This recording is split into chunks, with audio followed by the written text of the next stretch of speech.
क्या आपने कभी गौर किया है कि हमारे अंदर स्वाभाविक प्रवृत्ति होती है कि हम सबसे अच्छी चीज आखिर में बचा कर रखते हैं।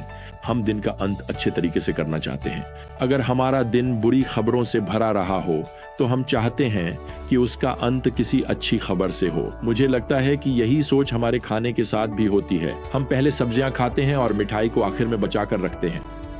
तो एक कुरिन्थियों नामक इस पुस्तक में प्रेरित पौलुस ने कुछ सब्जियां परोसी हैं, यानी सुधार और निर्देश के कुछ जरूरी तत्व दिए हैं। कई बार पौलुस ने सख्ती दिखाई है, अगर कठोरता नहीं भी कही जाए तो उसने इस कलीसिया को सही रास्ते पर लाने की कोशिश की है। लेकिन अब इस अंतिम अध्याय में, जब हम अध्याय 16 में प्रवेश करते हैं, पौलुस ने सबसे अच्छा आखिर के लिए बचा कर रखा है।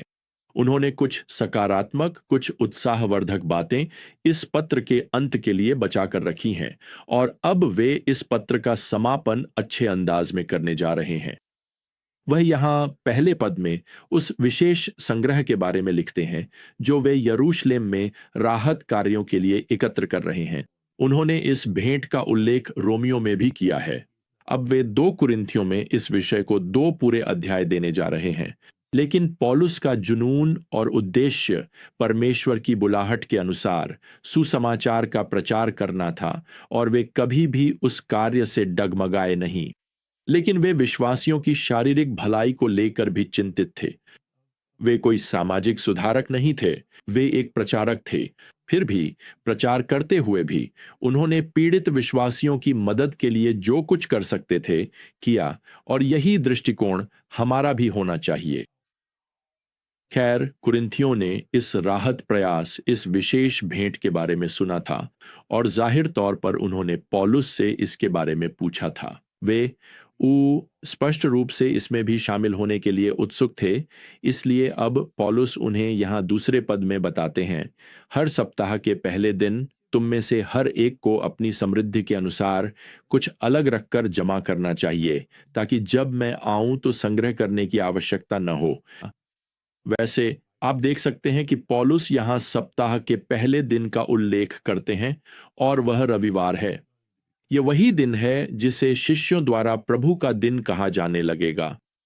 और यह वचन यह भी संकेत करता है कि कुरिन्थ के विश्वासियों की आराधना सभा रविवार को हो रही है। हम यह भी जानते हैं कि प्रेरितों के काम की पुस्तक के अध्याय 20 तक रविवार प्रभु के पुनरुत्थान के सम्मान में आराधना का आधिकारिक दिन बन चुका था। और यह भी दिखाता है कि समय के साथ कलीसिया अपने प्रारंभिक यहूदी सभागृह के संबंध से अलग हो रही है। देखिए, यहाँ पुराने यहूदी धर्म और पुराने नियम की उस आज्ञा से अलगाव हो रहा है जो परमेश्वर ने इज़राइल राष्ट्र को सब्त के दिन आराधना करने के लिए दी थी, और अब यह नया दिन आ गया है। एक एक कलीसिया एक नया जीवित संगठन है। यह उद्धार पाए हुए यहूदियों और अन्य जातियों दोनों से मिलकर बनी है, और वे अब इस नए विशेष दिन, प्रभु के दिन रविवार को आराधना कर रहे हैं। अब इस पद में पौलुस नए नियम की देने की कुछ विशेषताएं भी प्रकट करता है। पुराने नियम के विपरीत अब यह किसी प्रतिशत पर आधारित नहीं था, बल्कि इस पर निर्भर करता था कि परमेश्वर ने उस विश्वासी को कितनी समृद्धि दी है। यहां देना स्वार्थ के विपरीत भी है। पौलुस इन विश्वासियों में दूसरों के प्रति करुणा विकसित करना चाहता है, और इस मामले में यह यरूशलेम के वे जरूरतमंद विश्वासी हैं जो अकाल के बीच में हैं। अब पौलुस अपनी यात्रा की योजनाएं प्रकट करता है। वह यहाँ 6 पद में लिखता है, शायद मैं तुम्हारे साथ ठहरूंगा, या यहाँ तक कि सर्दियां भी बिता दूं, ताकि तुम मेरी यात्रा में जहां भी जाऊं मेरी सहायता कर सको। अब आप इस पाठ में पढ़ सकते हैं कि पौलुस वास्तव में उनसे मिलने की सच्ची इच्छा रखता है। हालांकि उसने उन्हें सुधारा है और कभी-कभी उनके साथ सख्त, वास्तव में स्पष्ट भी रहा है, फिर भी वह उन्हें सच्चे दिल से प्रेम करता है और उनकी संगति चाहता है। आप जानते हैं, आज हमें ऐसे ही मसीही अगुओं की आवश्यकता है। वे इतने साहसी होंगे कि पाप को डांट सकें, लेकिन इतने दयालु भी होंगे कि झुंड को प्रोत्साहित करें और प्रेम करें। और मैं यहाँ पौलुस के दृष्टिकोण और साहस की बहुत सराहना करता हूँ। वह 9वें पद में लिखता है, क्योंकि मेरे लिए प्रभावशाली कार्य के लिए एक बड़ा द्वार खुला है और वहां बहुत विरोधी हैं। क्या आपने यह सुना? मेरे लिए सेवा का एक बड़ा द्वार खुला है और वहां बहुत से विरोधी हैं। आप जानते हैं, हम शायद यह लिखते, यहां बहुत से विरोधी हैं, तो स्पष्ट है कि परमेश्वर मेरे लिए कोई द्वार नहीं खोल रहा है। यह तो बंद द्वार जैसा ही लगता है। लेकिन पौलुस के लिए ऐसा नहीं था। देखिए, वह परमेश्वर की इच्छा और सुसमाचार के अवसर का मूल्यांकन हम में से कई लोगों से बहुत अलग तरीके से करता था। पौलुस ने परमेश्वर की इच्छा को कभी भी आसान यात्रा के समान नहीं माना। अब इसी के साथ पौलुस यहां 10वें पद में तीमुथियुस का उल्लेख करता है। वह कुरिन्थियों से कहता है, उसे अपने बीच निश्चिंत रहने दो, क्योंकि वह प्रभु का कार्य कर रहा है। जाहिर है, जैसा कि हम जानते हैं, तीमुथियुस उनकी ओर जा रहा है। यह आज हर कलीसिया के लिए एक अच्छा आदर्श बन जाता है। हम पास्टरों के साथ कैसा व्यवहार करते हैं?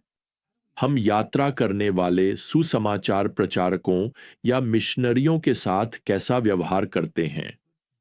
क्या आपकी कलीसिया उन्हें सहज महसूस कराती है या असहज? क्या आपकी कलीसिया आगंतुकों के लिए स्वागत का संकेत लगाती है या प्रवेश निषेध का? कुछ कलीसियाएं और कलीसिया के सदस्य अपने आत्मिक नेताओं का कभी भी स्वागत करते नहीं दिखते। पौलुस चाहता है कि वे तीमुथियुस के लिए स्वागत का द्वार खोलें, तीमुथियुस के साथ अच्छा व्यवहार करें। अगला, पौलुस अपोल्लोस का उल्लेख करता है। अब आपको याद हो सकता है कि इस पत्र की शुरुआत में ही कलीसिया ने पौलुस और अपोल्लोस के बीच पक्ष ले लिए थे।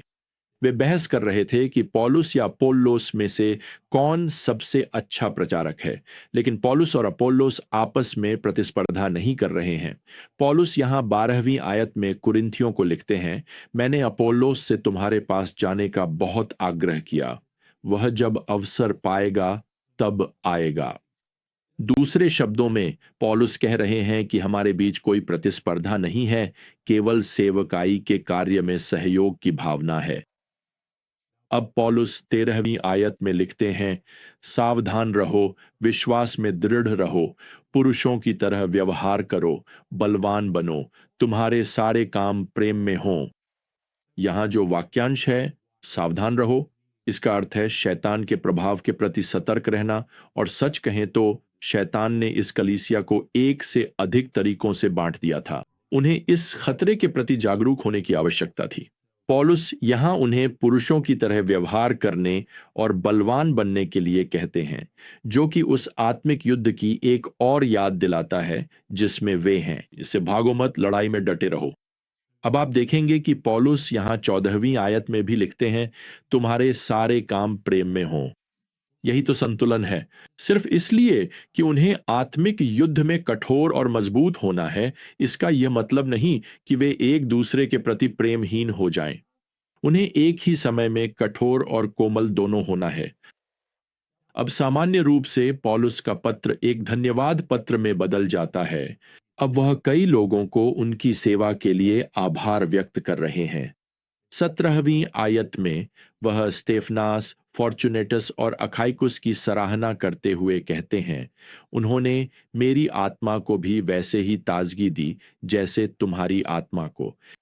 फिर पौलुस ये आदेश देते हैं, ऐसे लोगों को सम्मान दो, और मैं बहुत आभारी हूं कि उन्होंने ऐसा कहा। मैं आपको इसके बारे में बताता हूं। पौलुस की दुनिया में और आज हमारी दुनिया में भी खिलाड़ियों और अभिनेताओं को बहुत सम्मान दिया जाता है। दुनिया सुपरस्टार्स को सेलिब्रिटी बनाने में आनंद लेती है। लेकिन पौलुस यहां कहते हैं कि हम सबसे बड़े पुरस्कार गलत लोगों को दे रहे हैं।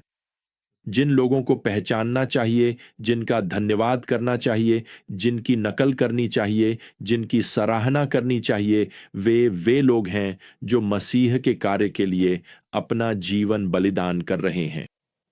अब यहां पद 19 में वह एशिया की कलीसियाओं और अकुला और प्रिस्का या प्रिसिला तथा उनके घर में जो कलीसिया है उनकी ओर से अभिवादन भेजते हैं। फिर पौलुस यहां कलीसिया से कहता है कि वे एक दूसरे का पवित्र चुंबन से अभिवादन करें। यह एक सांस्कृतिक अभिवादन था।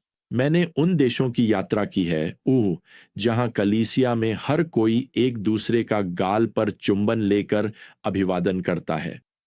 मेरे अपने देश में हमारे यहाँ पवित्र चुंबन की परंपरा नहीं है। हमारे यहाँ आप इसे पवित्र आलिंगन या पवित्र हाथ मिलाना कह सकते हैं। लेकिन स्पष्ट रूप से कुरिन्थुस की यह कलीसिया इतनी विभाजित थी कि वे एक दूसरे को यह सामान्य सांस्कृतिक अभिवादन भी नहीं दे रहे थे। और पौलुस कहता है कि फिर से ऐसा करो, एक दूसरे का वैसे ही अभिवादन करो जैसे करना चाहिए, खासकर उन लोगों के साथ जो एक ही परिवार के हैं। अब कलीसिया में कुछ समस्याओं को देखते हुए उन्हें यह अंतिम चेतावनी चाहिए होगी जो हमें यहाँ पद 22 में मिलती है। यदि किसी में प्रभु के लिए प्रेम नहीं है तो वह शापित हो। अब मेरा मानना है कि यह एक सूक्ष्म अनुस्मारक है जो हमें अध्याय 5 की ओर वापस ले जाता है। क्या आपको याद है? जो कोई भी बिना पश्चाताप के पाप में जीवन व्यतीत कर रहा है उसे कलीसिया की सदस्यता में तब तक नहीं रखा जाना चाहिए जब तक वह प्रभु के प्रति प्रेम नहीं दिखाता। फिर पौलुस यहां पद 22 में यह अद्भुत आह्वान करता है। वह कहता है, हे हमारे प्रभु आओ। यह मसीह की वापसी में विश्वास की घोषणा है ना? पौलुस ने सबसे अच्छे शब्द अंत के लिए बचा रखे हैं। अब वह इस पत्र का अंत किसी न्याय के शब्द से नहीं करता बल्कि आनंद की घोषणा के साथ करता है, मूल रूप से यह कहते हुए कि यीशु फिर से आने वाले हैं। और इसके साथ ही पौलुस उनके प्रति अपना प्रेम प्रकट करता है और कुरिन्थुस की कलीसिया को यह शक्तिशाली और व्यक्तिगत पत्र उसी तरह समाप्त करता है जैसे मैं हर कार्यक्रम का अंत आपके साथ करता हूं। और जब तक हम फिर से यात्रा शुरू न करें, प्रियजनों, प्रभु यीशु मसीह का अनुग्रह, परमेश्वर का प्रेम और पवित्र आत्मा की संगति आप सभी के साथ बनी रहे। आमीन।